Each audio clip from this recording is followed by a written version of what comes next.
Bienvenue dans ce troisième épisode de mon podcast. Vous écoutez ou regardez en vidéo sur YouTube Dans la Lune, le podcast qui donne voix aux artistes pour parler de leur vraie vie. Dans cet épisode, je reçois non pas un, mais deux réalisateurs. Ils ont co-réalisé 7 films d'horreur ensemble et ils sortent le jour de sortie de cet épisode, le 24 avril 2024, Le Mangeur d'âmes, à découvrir en salle de cinéma. On a pu retracer un peu leur parcours, on a parlé de leur enfance, de VHS et de leur rapport au genre horrifique. Ils s'appellent donc Alexandre Bustillo et Julien Maury, ils se sont fait connaître dès leur premier film, qui s'appelle À l'intérieur, qui est un film qui mettait en scène Béatrice Dalle et Alison Paradis. Et si ce film est encore aujourd'hui estimé à ce point, c'est pour deux raisons. Déjà, il s'inscrit dans un mouvement cinématographique, les French Frayeurs, qui était une sorte de label initié par Canal+ dans les années 2000, et qui a permis à plusieurs réalisateurs de faire des propositions jamais vues dans le cinéma français à ce moment-là. Et l'autre raison, c'est qu'il est considéré comme l'un des films les plus gore du cinéma français. C'est un peu devenu leur marque de fabrique et ils ont continué à collaborer sur des projets à la fois français et américains. Avant de commencer, je vous remets rapidement dans le contexte de comment j'en suis arrivé à les interviewer. En fait, il y a 2 ans, je réalise un documentaire pour Canal+, qui s'appelle Laisser rentrer les monstres, qui parlait du renouveau du cinéma fantastique français, dans lequel j'évoquais notamment l'idée d'une nouvelle vague d'un cinéma fantastique français après les French Frayeurs, et qui serait donc théoriquement propulsé par la Palme d'Or de Julia Ducournau avec Titane. Le documentaire est encore disponible sur Canal+. Si jamais il y a des curieux, je mettrai le lien en description. Bustillo et Maury sortaient donc leur précédent film à ce moment-là, qui s'appelait The Deep House, et je les avais interviewés parce qu'ils avaient justement cette perspective d'avoir traversé les 2 vagues. Le courant était très bien passé, et j'avais recroisé Julien Maury 1 an plus tard au festival de Gérardmer, et j'avais pas mal discuté avec lui de sa carrière et de ses débuts. Et donc au moment où je lance ce podcast, en fait je vois qu'ils vont sortir un nouveau film, et donc je saute sur l'occasion, je leur propose de participer à l'émission. Ils acceptent et je vous laisse maintenant découvrir notre discussion. Le dévoreur ne l'invite jamais à rentrer. Il pourrait envahir ton foyer. On vous a pas prévenu du carnage? Il est venu. Le mangeur d'âmes. Tous ces enfants se sont volatilisés dans des villes voisines. Ils ont disparu quand? À 6 mois. Si tu entends le murmure de sa forêt, il est là pour manger ton âme.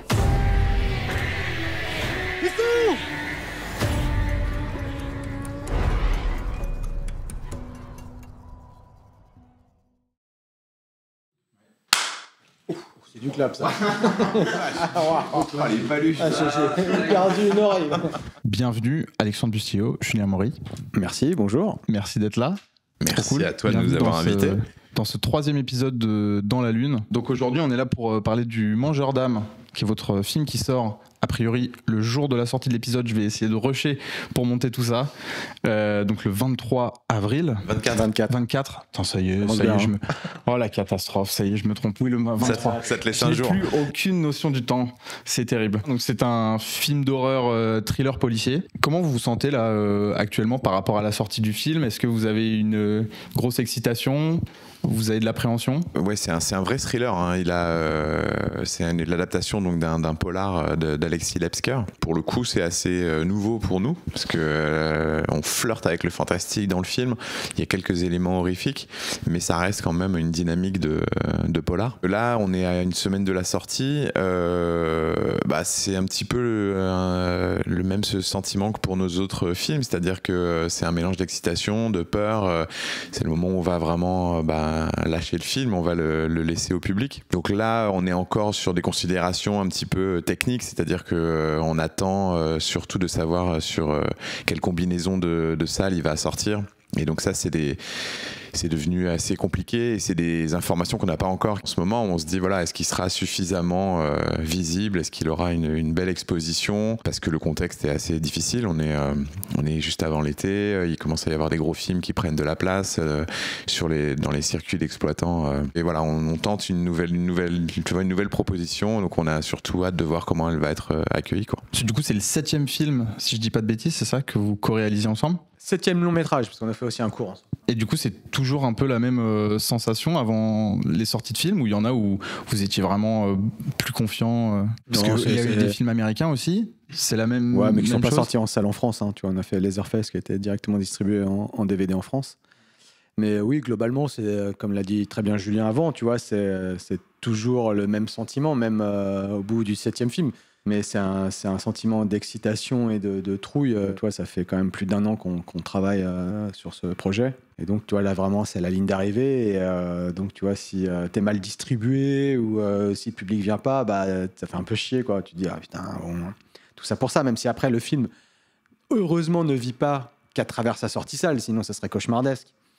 Oui, là, j'ai vu que le film, il était acheté par Amazon Prime. Ah bah, il n'est pas acheté, il est produit par Amazon. D'accord. Voilà, ils ont coproduit le film et avec France 2. Mais tu vois, on sait que le film après vivra. Hein. Tu vois, on l'a vu sur nos films vraiment qui soit sont sortis dans l'indifférence totale ou qui sont pas sortis en salle. Et après, les gens les voient, les films, en fait. Et là, en plus, l'intérêt, c'est qu'on aura... et ça, on en est vraiment content avec Julien, c'est qu'on aura une édition physique du film. Et ça, c'est important pour nous, par contre. Parce que, tu vois, nous, on n'a rien contre le fait de faire des films pour les plateformes, hein. Tu vois, on n'est pas du tout genre non. Mais par contre, ce qu'on trouve triste, c'est que nous, on est des gros collectionneurs de fous encore du produit physique. Hein. Ça va être notre génération de vieux quarantenaires où on était biberonnés à la VHS, puis après on a vu l'avènement du DVD en connaissant le laserdisc au milieu, donc on est asservis au support physique par rapport aux jeunes générations, les gamins maintenant rien à foutre et qui téléchargent tout. Mais nous, on y tient vraiment et on trouve ça ultra triste par contre.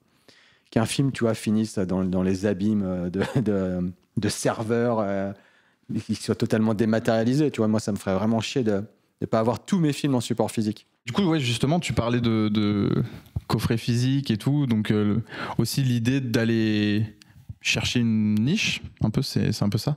Les films d'horreur en France, c'est encore malheureusement très de niche. Est-ce que vous avez l'impression de faire des films pour vous et pour une espèce de communauté où vous essayez de toute façon de casser ces barrières et d'aller chercher le plus de public possible? Déjà, je pense qu'on fait vraiment les films pour nous. Hein. Enfin, dans le sens où faut déjà que ça nous plaise à nous, tu vois, que nous, on y prenne du plaisir.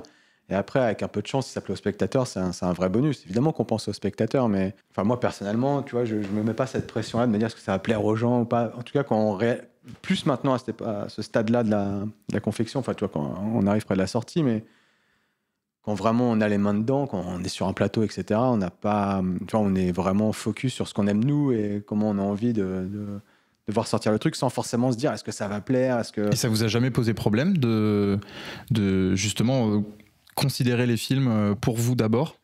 Non mais attends, enfin, tu vois, quand Alex dit ça, c'est-à-dire que c'est pas un raisonnement autistique, tu vois, de se dire voilà, on fait un film genre qui va juste plaire à Alex et moi, et on est nos premiers juges, c'est-à-dire qu'on se dit que si ça nous plaît, ça plaira à d'autres gens en fait. On s'est toujours dit, est-ce que nous on aurait envie d'aller en salle, payer un billet pour aller voir ce film, quoi. Et je pense que le fait qu'on s'en en soit à notre 7e long métrage, ça montre aussi que on touche les gens quelque part. C'est-à-dire qu'on arrive à, tu vois, on a un public, on a des producteurs qui nous suivent quand on propose des histoires, et on n'est pas du tout dans une démarche, tu vois, artistique, un peu, tu vois, on se dit on va faire un film où on veut juste exprimer nos sentiments, tu vois, et donc et tant pis si ça plaît pas. Par contre, à chaque fois, on raconte les histoires selon notre vision, notre sensibilité, le prisme de notre, tu vois, de notre passion, et jamais en se disant il faut plaire au plus grand nombre. Je pense que c'est une très mauvaise manière d'aborder le cinéma.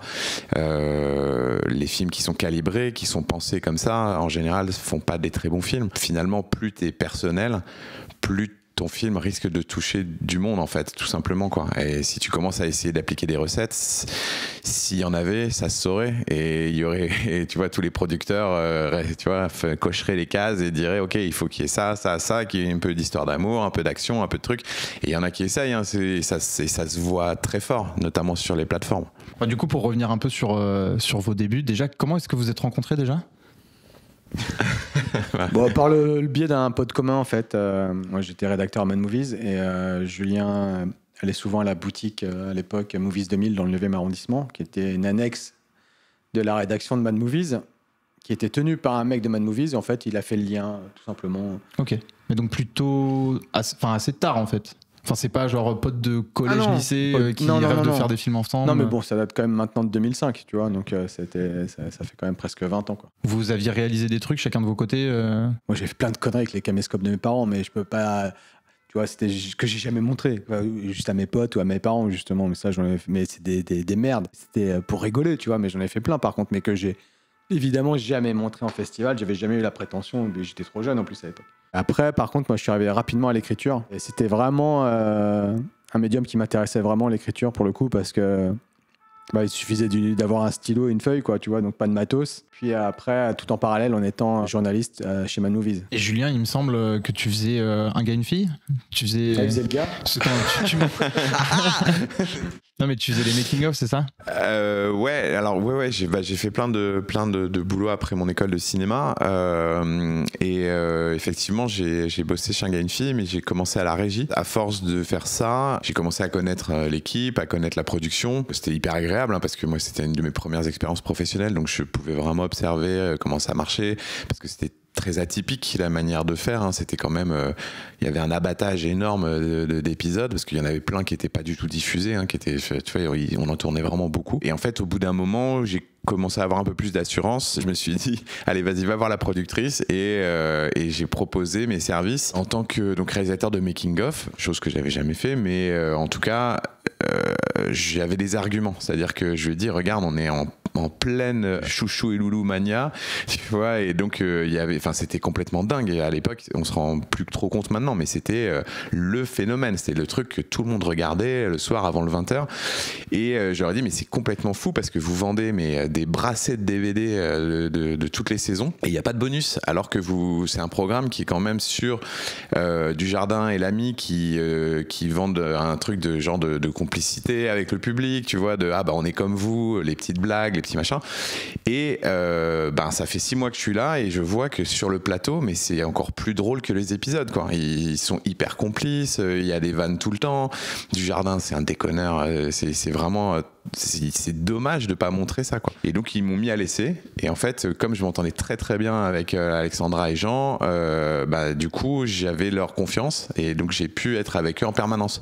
Donc voilà, je suis parti en bagnole partout dans les dédicaces, c'était assez cool, quoi. Donc ouais, ça a été assez formateur, en fait. Donc ce qui veut dire que en termes de production, enfin de long métrage produit, vous avez fait votre première expérience ensemble, enfin même court métrage en fait.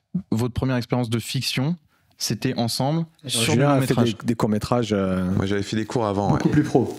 Okay. Mais autoproduit, hein. J'avais jamais expérimenté un système de financement, une équipe. C'était des trucs faits avec mes potes, mon frère fait sur les week-ends de disponibilité. Enfin, tu vois, c'est un truc fait. À la passion, quoi, tu vois, comme Peter Jackson à ses débuts, quoi, tu vois, en utilisant ce que j'avais sous la main, quoi. Et donc votre première expérience, donc c'est À l'intérieur, film qui a en vrai cartonné dans son cercle, enfin de films d'horreur français. Comment est-ce que vous aviez vécu cette expérience? Premier film qui fonctionne, qui a des prix un peu à l'international et tout. Comment est-ce que vous aviez vécu ça? C'était hallucinant, en fait. Tu vois, vraiment, même nous, on était les premiers à se dire waouh, mais qu'est-ce qui... Parce qu'à la base, en fait, quand on s'est rencontré avec Julien, moi, j'avais déjà écrit le scénario, du moins une première version. Et je lui disais, moi, je veux trop faire ce film, quoi qu'il arrive, même sans thune. Donc, on était parti en mode cinéma guérilla, justement, en se disant, on va le faire comme Peter Jackson sur Bad Test, avec nos maigres économies, avec des gens qui voudront bien participer bénévolement, et on le fera sur le week-end, les vacances, quand on peut, quoi. Donc, on avait déjà bricolé une sorte de fausse bande-annonce aussi, un peu dans cet esprit-là. Ouais, parce qu'il faut dire que ni toi ni moi ne venons d'un milieu du cinéma, en fait. C'est-à-dire qu'on ne connaissait absolument personne dans le milieu, quoi. Alors, pour revenir un tout petit peu en arrière, pour vraiment que ça soit un peu plus complet, avant de connaître Julien, moi j'avais écrit un premier scénario qui s'appelait Underground et qui était déjà un vrai film d'horreur, hein, tu vois, qui était à peu près l'équivalent de P2 là, de Frank Calfoun, produit par Aja. Mais bien avant, hein, c'était l'histoire donc d'une femme enfermée dans le parking souterrain de sa résidence et traquée par un tueur. Et ce scénario m'a permis en fait de trouver un agent. C'est-à-dire que, en fait, vu que j'avais aucun contact dans le monde du cinéma professionnel, je connaissais personne. Et un jour, en fait, je tombe sur un magazine qui s'appelle La Gazette des scénaristes. Je crois qu'il n'existe plus, ce magazine. Et c'était la couverture m'interpelle parce que je vois les agents de scénaristes, toutes les adresses ou un truc comme ça, tu vois, les 50 agents de scénaristes sur Paris. Je l'achète et le soir même, je contacte les 50 agents. Ça me coûtera juste le temps d'envoyer des mails. Au pire, ils me recalent. Et donc, aux 50 agents, je me présente avec je leur envoie un peu ce que je fais. Sur les 50, il y en a 40 qui ne me répondent pas. Sur les 10 qui me répondent, il y en a 9 qui me disent « Ouais, c'est sympa, mais on s'en fout. » Et un qui me dit « Ah, moi, je trouve ça mortel, rencontrons-nous. » Mais c'est vraiment lui qui m'a mis déjà dans un premier temps le pied à l'étrier, tu vois, parce qu'il Alors que j'étais vraiment rien ni personne. Il m'a accueilli, on a discuté. Il me fait « Ah, c'est super ce que tu as écrit, donc ce scénario est mortel et tout. » Donc ouais, moi je veux bien te prendre dans notre écurie. Et c'est parti de là en fait. Et j'écrivais déjà à l'intérieur.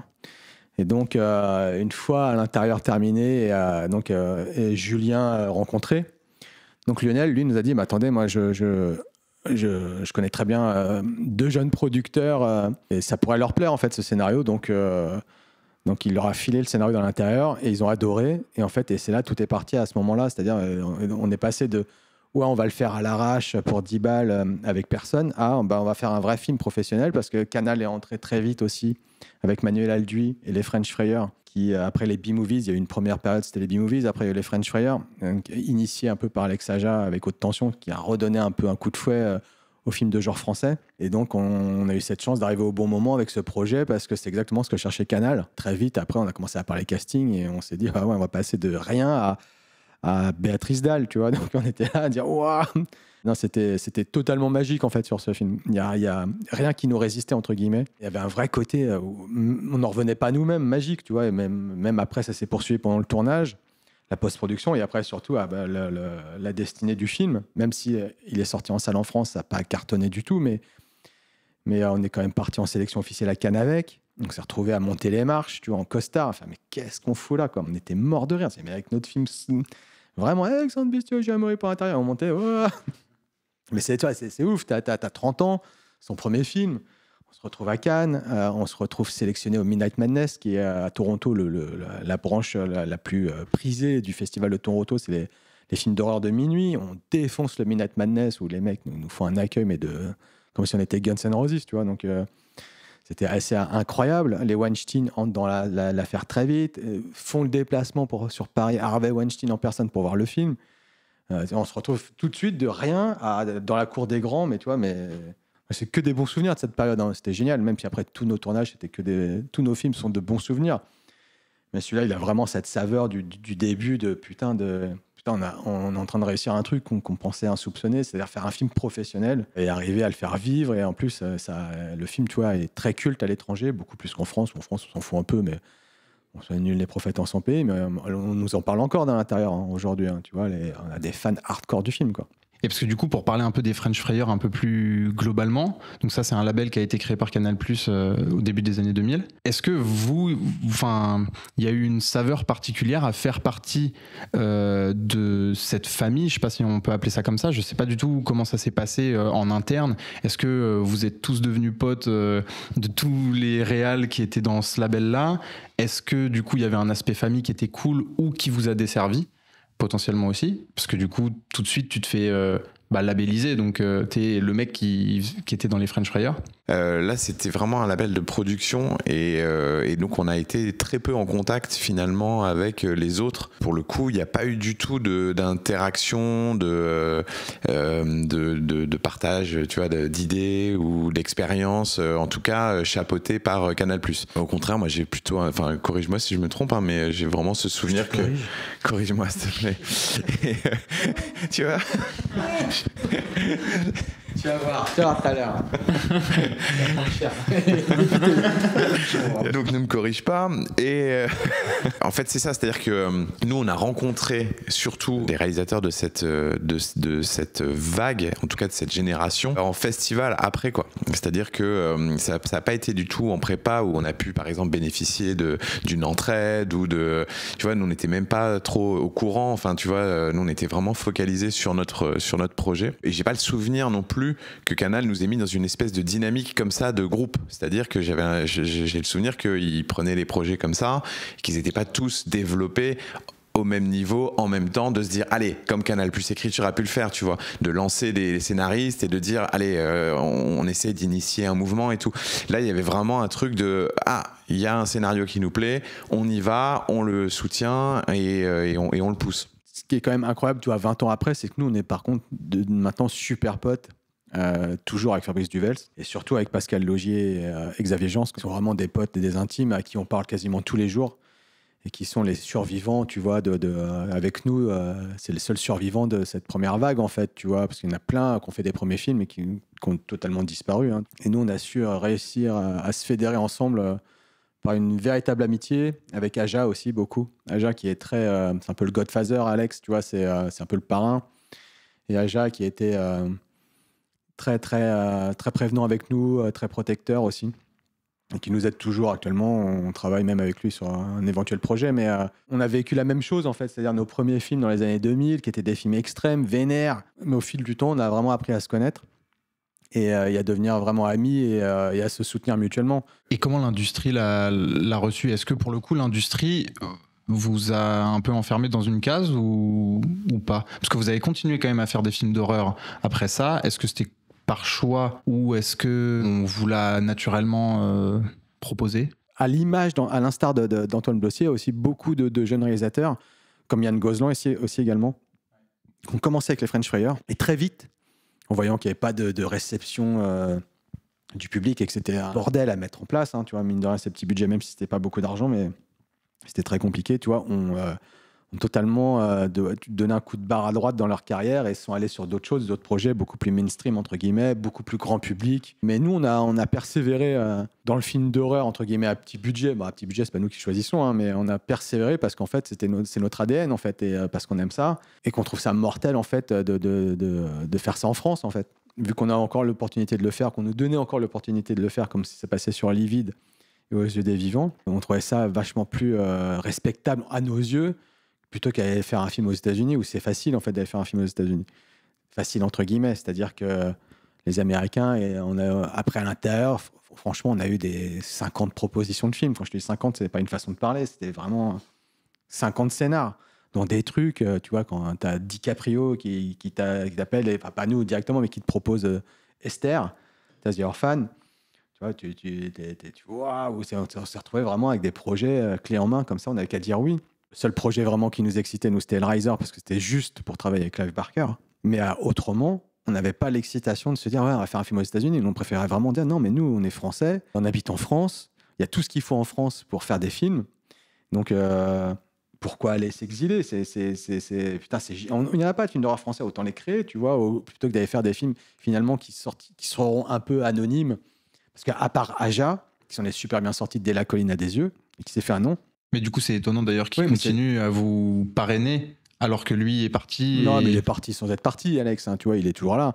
Mais tu vois, à part Aja, les mecs qui sont partis aux États-Unis dès leur deuxième film, troisième film à la rigueur, c'était pour se prendre un mur, comme Palu Moreau, comme Eric Valette, tu vois, comme même dans une autre mesure Kassovitz après avec Babylon Eddie, mais même si c'est pas vraiment un film américain, mais enfin, tu vois, voilà. Et nous, on trouvait que c'était en fait finalement beaucoup plus excitant parce que Livide, pour te la faire courte, Livide, ça devait être un film américain en fait. Et on l'avait écrit nous, c'était Robert Rodriguez qui voulait le produire. Tout se mettait bien en place pour le faire avec Robert Rodriguez. On avait un beau budget, à peu près de $10 millions.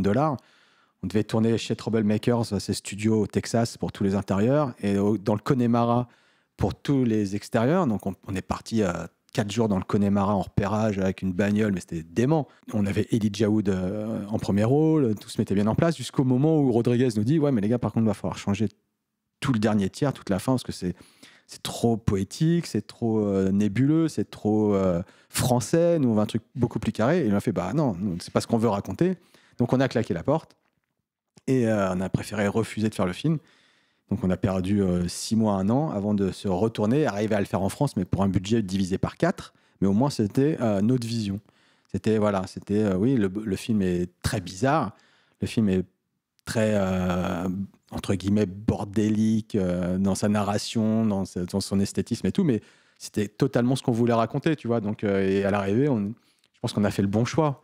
Si on l'aurait fait aux États-Unis, ça aurait été un film un peu calibré de plus, parce que c'était ce qu'ils étaient en train de faire, en fait. Et donc, ouais, la French Fryer, aujourd'hui, c'est encore quelque chose auquel vous vous identifiez. De toute façon, on vous en parle encore régulièrement, j'imagine. C'est un truc qui a marqué les esprits. À l'intérieur, c'est quand même, voilà, c'est notre blockbuster à nous, quoi. C'est-à-dire que c'est celui dont on nous parle le plus. Il est réédité dans plusieurs pays. Encore là, il ressort la semaine prochaine dans une nouvelle édition en Blu-ray. Il a été réédité en Autriche, en Allemagne, récemment, en Angleterre chez Second Sight. Et ça vous fait pas souffrir un peu d'ailleurs de dire putain, notre premier film, c'est celui qui cartonne le plus. Pas du tout. Non, pas du tout. Ouais, c'est toute proportion gardée. Hein. Tu vois, c'est pas comme tu vois, genre des réalisateurs qui ont fait leur chef-d'œuvre en premier film et qui a été un carton mondial et qui du coup arrive jamais à s'en relever. Tu vois, c'est un petit film d'horreur, mais qui a marqué les gens. C'est hyper gratifiant de se dire que, mine de rien, on a fait un film qui est resté. Un film qui a marqué sa génération et qui continue à vivre. C'est ça le plus important. C'est que le film, il continue à être vu, à être montré, comme je disais, donc il est réédité, il est montré dans des écoles de cinéma, tu vois, on reçoit régulièrement des messages de profs qui le montrent là encore au Venezuela, une prof qui disait « Ah, mes étudiants, je leur montre et tout ». Tu dis « Putain, c'est incroyable, à l'autre bout du monde, ils sont en train d'étudier à l'intérieur, quoi ». On a même rencontré là des producteurs, des jeunes prods maintenant qui arrivent donc aux commandes, qui nous ont montré genre des tatouages avec le visage de Béatrice, d'Alison sur, tu vois, tu dis waouh, ok. Et donc le côté, on nous en parle tout le temps, mais au contraire, c'est une fierté. Puis on a l'impression de l'avoir fait hier. En fait, c'est passé très vite, quoi. Tu vois, c'est 15 années, mine de rien. On a fait 7 longs métrages, mais justement, ça nous a maintenu dans une dynamique de création en permanence. Tu vois, on en est fiers du film. Tu vois, c'est pas comme si c'était un film un peu où on se dit il est vraiment honteux, il est raté, c'est bizarre que les gens l'aiment et tout. C'est notre premier, c'est notre, tu vois, c'est le début de notre relation. C'est donc tout ça fait que non, on est très content, quoi. Pour parler de genre un peu horrifique en particulier, comment est-ce que vous avez trouvé votre univers et qu'est-ce que vous allez chercher en fait dans l'horreur? Est-ce que vous allez exorciser des trucs à vous? Non, écoute, mais mine de rien, tu vois, c'est une question, waouh. Je sais même pas si j'aurai la réponse parce que tu vois, moi j'étais fasciné par le macabre et l'horreur, mais d'un point de vue artistique, hein, pas dans la vraie vie, mais dès mon plus jeune âge en fait.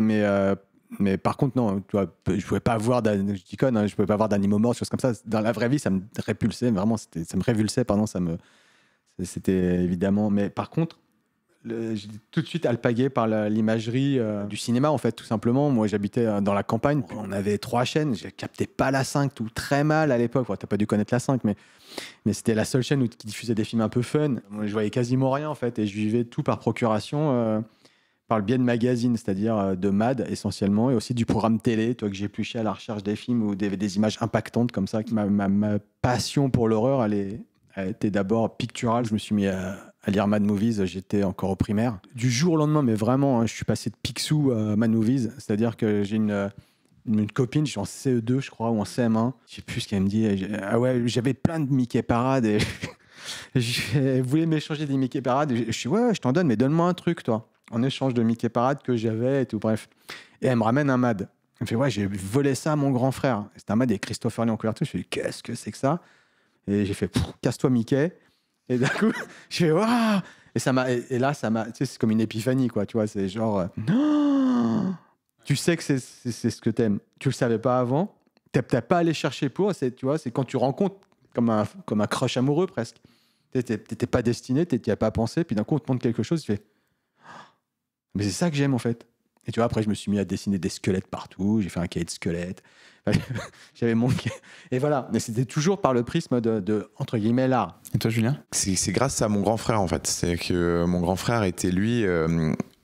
passionné d'effets spéciaux. Donc on était dans la même chambre et il avait tu vois des posters au mur qui me faisaient moi complètement fantasmer. Enfin tu vois, il avait les Griffes de la nuit qui était pour moi c'était un des plus beaux posters avec les griffes qui déchirent le ciel comme ça sur un petit pavillon de banlieue. Donc lui il était lecteur de Mad Movies, même avant de savoir lire. Moi il y avait des Mad qui traînaient tout le temps quoi. Et à l'époque, à la fin, il y avait une page qui expliquait comment faire un effet spécial de cinéma. Et donc mon frangin en fait testait sur moi tous les trucs de Mad. Et donc du coup on faisait des effets spéciaux le week-end, le mercredi après, mais on faisait aussi des petits films d'animation avec de la stop motion, avec des personnages en pâte à modeler. On faisait et puis vraiment il s'est exercé sur moi. Donc moi j'étais toujours la star du Mardi Gras, j'avais toujours des trucs pas possibles.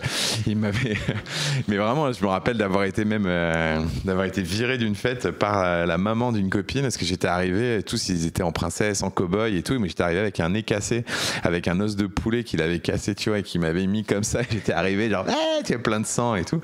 J'étais trop fier. Et la maman elle fait, ah non mais c'est pas possible, tu peux pas venir comme ça et tout. La honte quoi. Et non, ou même, enfin tu vois, des trucs vraiment élaborés. Donc tu vois, il m'avait fait des trucs d'homme poisson, il avait fait des tirages d'écailles, genre de milliers d'écailles qui m'avaient collé une par une et tout, comme ça, tu vois, j'avais le visage entièrement, mais j'avais 7 ans, tu vois, 8 ans, donc c'était vraiment rigolo, donc, tu vois, et moi j'aimais bien ce côté de faire peur aux gens, je trouvais ça cool, tu vois, dans la rue, tu vois, j'aimais bien me promener du coup avec ma mère et tout, et j'avais, tu vois, la tête en homme poisson, j'étais un petit garçon, quoi. Donc, et bon, bref, donc du coup, moi, en fait, je suis venu à cet imaginaire par les effets spéciaux, vraiment par ce côté de cette fascination de faire naître des créatures imaginaires en fait sur un écran de ciné, donc enfin un écran de télé en l'occurrence. Quand j'étais petit, mes premiers contacts ça a été avec la télé. Ce truc-là de matérialiser des visions fantasmagoriques, c'est quelque chose qui a été très très fort chez moi. C'est vraiment le cinéma fantastique, tu vois, vraiment plus horrifique. Et encore une fois, grâce à mon frère, parce que mon frère, lui, il louait des cassettes, il me montrait des films alors que mes parents n'étaient pas au courant et tout, et il avait vraiment cette envie, je pense, de me faire rentrer dans son univers, quoi. Et j'adorais ça parce que t'as ce rapport fraternel aussi de t'as l'impression d'être grand, de faire des trucs interdits, de faire des choses que contre les parents. Et donc voilà, donc c'est venu naturellement et c'est devenu rapidement une espèce de compulsion, c'est-à-dire que en grandissant, toujours avec mon frère, les week-ends, c'était on pensait qu'à une chose, c'était aller au vidéoclub, quoi. Et on attendait la fin des cours pour courir au vidéoclub, être les premiers sur les nouveautés, essayer de voir le plus de films possible et de louer des cassettes. Enfin, la première fois qu'on a eu un magnétoscope à la maison, ça a été une révolution absolue, quoi. Et vraiment profonde, quoi, de se dire on peut tu vois, voir et revoir des films. Ça paraît maintenant totalement surréaliste, hein. C'est encore plus fou quand t'as eu 2 magnétoscopes et que tu t'es mis à mettre des copies, à faire des copies. J'ai emprunté le magnéto de mon pote et là quand on a copié les films, c'était magique. Ouais, ça c'était magique. J'ai des marathons de copies avec des potes. Chacun pareil, avec un magnétoscope et on se louait 8-10 films et c'était 24 et on faisait tourner tout le week-end, on copiait. Putain. T'as pas connu ça, hein? Ah non. Mais non, mais t'imagines ce truc de pouvoir revoir un film que t'as aimé et même, enfin, tu vois, de pouvoir s'arrêter. Alors pour le coup, moi j'en reviens aux effets spéciaux, mais s'arrêter sur des effets, quoi, tu vois, et de pouvoir mettre pause, revenir en arrière, faire image par image. Mais putain, ça a été toute mon enfance, quoi, tu vois. C'était à partir de quand j'ai eu une dizaine d'années, quoi. Et mais c'était complètement révolutionnaire. Enfin, tu vois, de se dire, mais on le possède, on possède le film, on peut tu vois, se l'approprier et tout. Il y a un investissement qui n'existe plus aujourd'hui. Enfin, parce que là, vous le méritiez, vos films, vos marathons et tu tout vois, ça. À l'époque, les premières VHS, c'était 500 francs. Donc, tu vois, c'est l'équivalent de 75-80 €. Tu vois, donc c'était inabordable, en fait. Après, ça s'est un peu plus démocratisé, bien sûr, avec le temps. Mais enfin, même en termes d'investissement de temps, quoi. Encore plus. Vous deviez passer du temps pour arriver à voir ce que moi, vous c'est voulez. pareil. Une fois que j'ai eu un magnétoscope, j'ai fait que ça, bouffer des films. Et puis, tu vois, il y avait vraiment plusieurs phases. C'est-à-dire que tu avais le fantasme du film. Tu vois, t'en entendais parler. Tu pouvais voir des petits visuels dans des magazines. Tu le voyais pas, quoi. Et quand t'allais au vidéoclub, putain, t'arrivais. Ah, mais il est déjà loué. Et tu fais, putain, merde. C'est pas vrai, mais il rentre quand? Je sais pas, peut-être, tu vois, samedi soir, c'est dur, ce sera plutôt dimanche, machin, ok. Et enfin, tu vois, t'avais la frustration. Enfin, le moment où t'arrivais à voir un film en VHS, pour le coup, c'était précieux, en fait. C'était un moment, comme tu dis, tu l'avais mérité. Tu l'avais fantasmé, il y avait, enfin, tu vois, t'avais créé ton imaginaire autour, t'avais vu la jaquette, enfin, tu vois, tu t'étais forcément projeté dessus. Donc, tu avais un rapport tout à fait différent, tu vois, qui est plus du tout dans la consommation comme actuellement. C'est pas pour faire vieux con, hein, parce qu'au contraire, nous, on est ravis. Non, mais on est ravis, tu vois, nous, on est encore plus consommateurs maintenant que, tu vois, on a accès à tout, c'est génial, tu vois. Mais c'est vrai que c'était une autre manière tu vois, de recevoir un film. Tu avais une relation, une connexion avec le film qui était, je pense, beaucoup plus forte que maintenant d'allumer un service de streaming et de passer, tu vois. Alors, c'était quand même un support de merde, la VHS. En fait. Horrible. Parce que tu vois, c'est quelque chose qui se dégradait très vite. Il suffisait qu'un mec l'ait mal rembobiné, ou tu vois, ou que pas rembobiné, l'image se détériorait très vite. C'était VF imposé. Et les 3/4 du temps, c'était surtout des copies recadrées, c'est-à-dire c'était pas scanné, c'était zoomé dans l'image pour tu vois, remplir les télé 4/3, tu vois. Donc personne n'était équipé en 16:9 à l'époque, ça n'existait pas. Donc tu vois, on se matait des films en plus dans des conditions de merde. Et après, par contre, il y a eu la seconde révolution que tu as dû pas connaître non plus, mais qui était, enfin, tu devais être très jeune, mais c'était l'arrivée du DVD. Et là, pour le coup, là, c'était encore un autre step parce qu'on avait accès justement au film maintenant au format et surtout avec la VO. Et mine de rien, ça a changé la donne parce que nous, on était élevés avec la VF. Alors, il y a des VF qui sont cultes, qui sont sublimes, genre Le Bon, la Brute et le Truand, Les Dents de la Mer, il y a des VF qui sont au cordeau. Mais ça, c'est les exceptions qui confirment les règles. Et les films d'horreur, tu les revois maintenant, ce qu'on se matait à l'époque en VF. Mais tu dis, mais comment on a pu kiffer tu regardes Evil Dead en VF. Abondance. Il y a plein de répliques et tout. Tu fais, oh là là, mais ça tue le film. Donc, on est une génération un peu sacrifiée, nous, quand même. Hein. Vous avez quel âge, vous, les gars? Tu t'es endormi un petit peu. Donc je rigole. Moi, j'ai 22 et 23. Ah ouais, donc, putain, bah oui. Même DVD, je sais pas quel âge j'avais, mais. Non, DVD, tu vois, c'était. Moi, mon premier lecteur DVD, c'était en 2000. 2000 pile, t'étais pas né. Non. Là, tu vois. Et avant, il y a eu le Laserdisc. Et le Laserdisc, c'était la folie. Laserdisc, et ça, c'était réservé à l'élite. Moi, j'en ai jamais eu parce que c'était trop cher. Mes parents voulaient pas, donc ça s'était plié. Mais par contre, j'avais des potes qui en avaient. Et t'as toujours le pote riche dans la classe, tu vois. Et donc, du coup, je m'invitais tout le temps chez lui. Et moi, il y a aussi, j'en reviens aussi à ma passion des effets spéciaux, c'est que c'est la découverte des making-of. Là, sur le Laserdisc, t'avais des bonus, quoi. Et ça, c'était un truc, mais incroyable. Les premiers bonus, moi, j'étais, de voir les coulisses, quoi, c'était un truc mais totalement tu vois, parce qu'on on voyait des petits bouts, t'avais des émissions, il y avait Temps X et tout, où on voyait des extraits comme ça à la télé, mais là de pouvoir tu vois, de voir un documentaire complet sur tu vois, un film que t'adores, sur Les Dents de la Mer, ouais, ça a été, mais tu vois, je l'ai regardé en boucle, quoi, tu vois, de dire mais putain, je veux comprendre, je veux savoir, putain, pour moi il y avait encore ce côté magique du cinéma. Tu vois, et on revient à ce qu'on disait tout à l'heure, du fait qu'on connaissait personne dans le milieu, on n'a pas baigné du tout à part, enfin tu vois, moi la cinéphilie de mon frère et de mes parents un petit peu. Enfin pour moi c'était réservé à une élite faire des films. Tu vois, je me suis jusqu'à très tard, jusqu'à vraiment jusqu'au bac. Pour moi je me disais non mais en fait c'est de l'entre-soi, il faut connaître. Jamais je pourrais faire de cinéma en fait, c'est impossible. C'était quelque chose, je me dis bon c'est forcément les fils d'eux ou alors, enfin c'était pour moi un truc tellement loin de mon quotidien que tu vois, ces petits trucs là, ces making of, mais ça me transportait, quoi. Pour revenir du coup sur ce que vous disiez, à la fois sur le côté peut-être maquillage, effets spéciaux qui t'a impressionné, et sur toi les dessins, les mad movies et tout, ce que je retiens c'est plus du coup le côté imagerie forte. C'est peut-être ça qui vous a séduit d'abord dans l'horreur. Est-ce que c'est encore ça aujourd'hui? Est-ce que votre but ultime, c'est de créer des images fortes?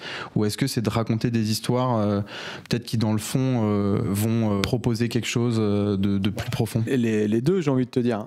C'est-à-dire que nous, par exemple, à l'intérieur, c'est entre guillemets des images fortes, mais aussi avec un propos. C'est pas juste un snuff, tu vois, ou sans histoire, où on découpe une femme enceinte et on la tabasse, tu vois. Ça reste pour nous... Avant tout, on espère un drame intimiste et psychologique entre deux femmes, chacune un peu sick fuck à leur manière, tu vois, et c'est l'envie de faire les deux. C'est évidemment un art visuel, le cinéma, donc nous, on a envie de marquer les rétines du spectateur, mais aussi, tu vois, dans un cadre, entre guillemets, un peu réfléchi. Après, on n'a pas la prétention d'écrire de grands scripts ou d'avoir de grands concepts, mais en tout cas, on aime autant nos protagonistes que les effets spéciaux. On ne réussit peut-être pas à chaque fois, mais en tout cas, le but, effectivement, c'est d'essayer de concilier les deux. Ouais. Et donc là, par rapport au Mangeur d'âme, c'est une adaptation. Comment est-ce que vous avez travaillé la chose? À quel moment vous êtes arrivé sur le projet? Comment est-ce que vous avez aussi mis de vous dans ce film-là? Le projet nous est arrivé via Fabrice Lambeau, qui est le producteur de notre 3e film, Aux Yeux des Vivants, et qui a acheté les droits du roman. Et on était en promotion de The Deep House et en écriture d'un autre projet. Quand il nous a contactés, il nous a demandé de lire le bouquin. On a trouvé ça très cool. Mais on était hyper occupés à ce moment-là, et donc on lui a dit écoute, nous on peut pas là se lancer dans une écriture, et donc on lui a demandé de confier l'adaptation à des scénaristes, donc ce qu'il a fait. Et après il est revenu vers nous, il nous a donc envoyé le premier jet du scénar, et donc là on lui a dit bah ouais, nous ça nous intéresse. À chaque fois qu'on a accepté des projets qui n'étaient pas de nous, c'est des projets dans lesquels on se retrouvait et on trouvait une cohérence en fait dans notre filmographie à faire vers ces projets-là, quoi. C'est-à-dire que ça a abordé des thématiques qui nous étaient proches ou qu'on avait déjà abordées dans nos autres films. Et donc, c'est ce qui s'est passé là. En partant du scénario, il y a eu une première phase de réécriture où on a retravaillé avec les scénaristes. Donc, on a fait un truc qu'on n'avait jamais fait d'ailleurs, c'est on est parti en repérage avec les scénaristes, et donc on a retravaillé aussi en fonction des décors. Et puis dans la dernière partie, on a vraiment repris nous le script pour vraiment l'emmener dans notre univers. On a changé des scènes, on a vraiment adapté par rapport au roman. On a changé le sexe d'un protagoniste, on a resserré parce que c'est pas un énorme budget et c'est un script qui est assez ambitieux. Il y a de l'action. Je pense que c'est assez instinctif. Quand on fait des corrections et qu'on le ramène dans notre univers, c'est-à-dire qu'il n'y a rien de calculé, c'est vraiment des idées qui nous viennent et qui nous sont inspirées par l'histoire. Et il se trouve qu'Alexis Lebsker, il a écrit une histoire qu'on aurait pu écrire tout à fait nous, c'est-à-dire que ça se passe dans les Vosges, une région qu'on adore, qui nous inspire depuis très longtemps. C'est une légende antédiluvienne et nous, on a toujours été passionnés par les croyances, par les contes. Donc bref, voilà, il y avait déjà tous ces points d'ancrage sur lesquels on s'est fixé nous, et donc on a rajouté notamment une scène aussi assez graphique où on a décidé de montrer des événements où dans le roman et dans la première version du scénario n'étaient qu'évoqués, et donc nous on a décidé de les écrire, de les montrer réellement dans une démarche de payoff, quoi, tu vois, de dire ok, on parle de quelque chose pendant tout le film mais à la fin on le montre, donc c'est un peu la cerise. Enfin c'est assez instinctif, ouais, organique notre manière de s'approprier le script. Est-ce que vous aviez quelque chose d'autre à rajouter sur ce film avant de conclure ? Allez le voir. Non, merci beaucoup d'avoir participé à cette émission. Merci à toi, merci à vous. Est-ce que pour finir, peut-être vous auriez des recommandations d'autres artistes autour de vous, que ce soit des réalisateurs, des acteurs ? Comme je te disais, nous on est vraiment très potes avec nos collègues de la New Wave of French Horror. On a un petit groupe WhatsApp, tu vois. Ouais, on est des vieux. Avec Xavier et Pascal, on se parle tous les jours, on échange vraiment à mort dessus et c'est notre petite bulle à nous. Donc on leur fait un gros big up parce qu'on les aime vraiment. Et on se soutient, en fait, c'est agréable. Parce que tu vois, c'est un métier, mine de rien, où nous on a la chance d'être deux, mais en fait c'est un métier très solitaire, en fait. Eh ben merci beaucoup. Et merci à toi. À bientôt peut-être. À bientôt. Merci d'avoir suivi cette émission. N'hésitez pas à suivre le travail de Julien et Alexandre sur leurs réseaux sociaux. Je mettrai tous les liens en description. N'hésitez pas à me suivre également et à me faire des retours. Parce que vraiment, j'ai très envie d'avoir vos retours pour améliorer ce format. C'est assez fou la trajectoire de ce podcast alors que c'est que la 3e émission. Beaucoup d'opportunités aussi qui, j'espère, se transformeront un jour en rencontres à vous partager. Et pour rien vous cacher, en fait, j'ai tourné 2 émissions le même jour que celle que vous venez de voir. Si vous êtes encore là, j'estime que vous avez le droit de savoir qui sera mon prochain invité. Il s'agit donc de Noshka, une chanteuse qui vraiment cartonne en ce moment. Vraiment, j'adore son travail. J'ai très hâte de vous partager cette discussion. Vous l'aviez peut-être déjà vu passer d'ailleurs pour ceux qui suivent The Voice. Bref, hâte de vous partager tout ça. Abonnez-vous pour ne rien rater. Je voudrais juste remercier, avant de vous quitter, Mathis Del, mon pote qui m'aide sur la technique et l'écriture de ces quelques émissions et qui m'aide dans la vie en général. Merci mon gars. Et merci également à Sophie Saléron, l'attachée de presse du film, qui m'a aidé à organiser cette interview. C'était Mathis Cattel et à très vite.